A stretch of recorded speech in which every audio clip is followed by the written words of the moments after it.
IPhone ব্যবহারকারীদের দুঃসংবাদ দিল অ্যাপল। সাইবার হামলার আশঙ্কায় সব আইফোন ব্যবহারকারীর জন্য জরুরি নিরাপত্তা সতর্কতা জারি করেছে অ্যাপল। পেগাসাসের মতো ক্ষতিকর মার্সেনারি স্পাইওয়্যারের আইপাতের সক্ষম অ্যাপ মাধ্যমে এ হামলা চালানোর সম্ভাবনা রয়েছে। বৃহস্পতিবার ১ জুলাই এক প্রতিবেদনে এ খবর জানিয়েছে ইন্ডিয়ান এক্সপ্রেস। অ্যাপলের সাপোর্ট পেজে বলা হয়েছে, আপনিও মার্সেনারি স্পাইওয়্যার আক্রমণের লক্ষ্যবস্তু হতে পারেন। এর মাধ্যমে সাইবার অপরাধীরা দূর থেকেই ব্যবহারকারীর অ্যাপল আইডিতে প্রবেশ করে আইফোনের নিয়ন্ত্রণ নিয়ে বিভিন্ন তথ্য সংগ্রহ করছে। তাই ব্যবহারকারীদের সতর্ক থাকার পরামর্শ দেওয়া হয়েছে। অ্যাপল জানিয়েছে, যেসব সাইবার অপরাধী পেগাসাসের মতো স্পাইওয়্যার ব্যবহার করে তারাই মূলত মার্সেনারি স্পাইওয়্যার হামলা চালাচ্ছে।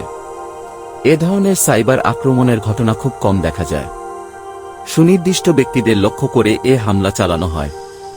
টেকক্রাঞ্চের এক প্রতিবেদনে অ্যাপলের কর্মকর্তারা বলেছেন, কবে এ হামলা হতে পারে এমন কোনো সম্ভাব্য সময় জানানো হয়নি। অর্থাৎ সতর্কবার্তা ছাড়াই আইফোন ব্যবহারকারী এ হামলার শিকার হতে পারেন। বিশ্বব্যাপী নাগরিক সমাজ এবং বিরোধী দলের ক্ষতিগ্রস্তদের লক্ষ্য করে পেগাসাসের বিস্তারের দীর্ঘ ধারাবাহিকতার মধ্যে সর্বশেষ হামলাগুলি সাম্প্রতিকতম হামলা। Hungary, Greece, Poland, Spain, Mexico, Bharat এবং অন্যান্য দেশগুলি সাম্প্রতিক বছরগুলিতে পেগাসাসের অপব্যবহারের বিরুদ্ধে লড়াই করেছে।